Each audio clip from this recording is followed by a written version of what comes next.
Kotaku consistently has the worst takes imaginable when it comes to video games, and now instead of praising AstroBot because it's been a smashing success, they're saying its soulless devotion to the Sony brand is a real problem and they're getting roasted for it. I have a few different things to show off, but before I get into the topic, if you enjoy the content I create, check out the links in the description, join the community in my live streams, and consider supporting through Patreon or YouTube memberships. Now, it's really no shocker to hear that game journos have the worst takes imaginable yet again, but this time they have really infuriated people because instead of celebrating AstroBot's success and how much people are really loving it and talking about how it is a genuine Game of the Year contender, they're talking about its soulless devotion to the Sony brand. By the way, a Sony game simply highlighting other Sony IPs. You'd think that that wouldn't be their criticism, but it is.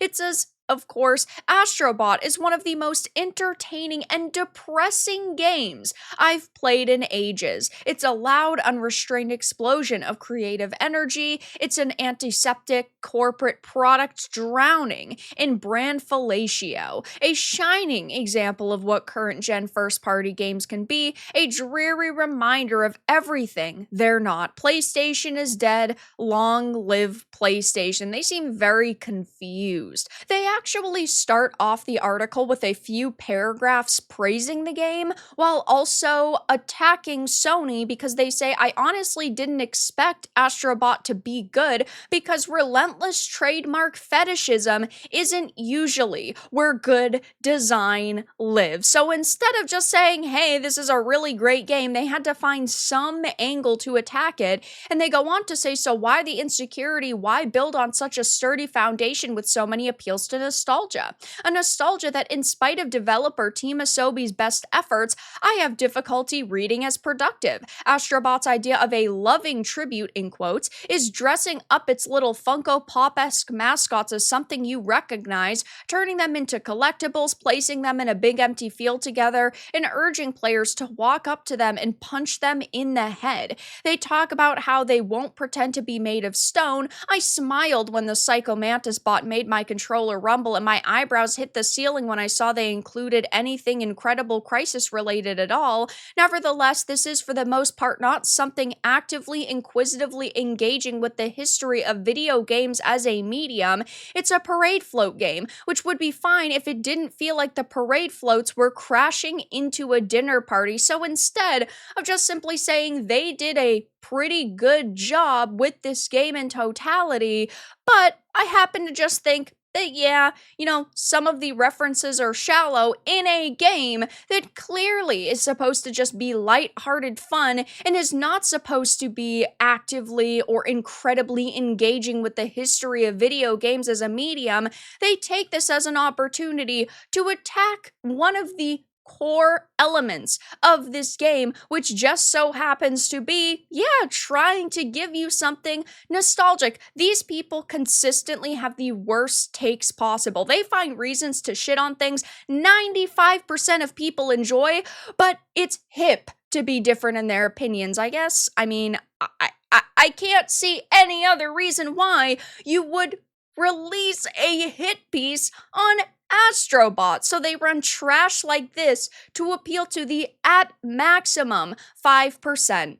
While the article is all about criticizing AstroBot for leaning too heavily on nostalgia and brand identity, it completely ignores the value in celebrating Sony's legacy. On this channel, I have criticized Sony very heavily. I've made hundreds of videos on them. I still play their games because I try to give them a chance to redeem themselves through all of the censorship and half-baked product launches, but at the same time, I'm not a Sony shill. I criticize them, and I still think that this is a very solid game that does deserve a lot of positive attention. AstroBot serves as a love letter to PlayStation fans, offering this creative and wholesome way to experience the brand's history. The use of nostalgic elements doesn't detract from the game's design, it instead really only enhances it, making it more engaging for long-time fans. That is what this is all about. This approach isn't simply, as they call it, fetishism, but in my opinion, opinion, it's a genuine effort by Team Asobi to honor iconic characters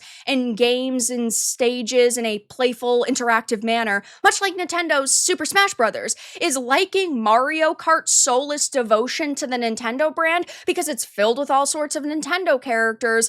While, yes, I could understand them sitting here criticizing the fact that this game exists and it's filled with references, but it's also sad to see Sony abandon so many amazing franchises and characters that are even referenced in this game, like Bloodborne, for example. That's not what they're doing. They're putting all the blame on the fact that there is nostalgia in this, which, in my opinion, is ridiculous. I think that this is a very cute and a very fun game and a very great way to introduce new players to many franchises by having levels like the God of War level and the Uncharted ones, while also being unique. This is not supposed to be some, trip through the history of PlayStation and what they've done in the span of their company existing, you know what I mean? This is just supposed to be something you're gonna enjoy. And yeah, I do think that it is a really good introduction for people to PlayStation franchises and all of these different characters.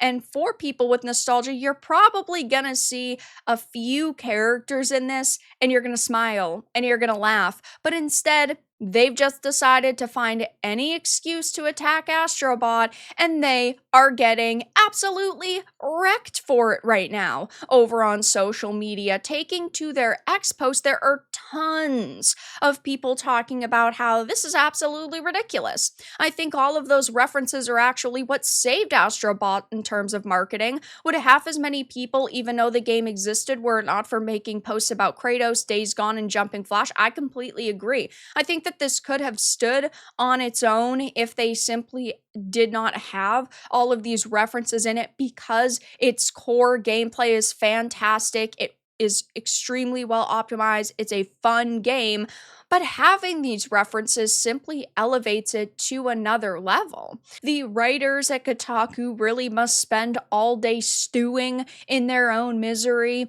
Kotaku are such haters. I got AstroBot for my son's birthday and we both love it. This is a game that's made for newer fans of PlayStation, maybe people that have not been introduced to a lot of franchises, and for people who do have a lot of nostalgia. Straight blocked.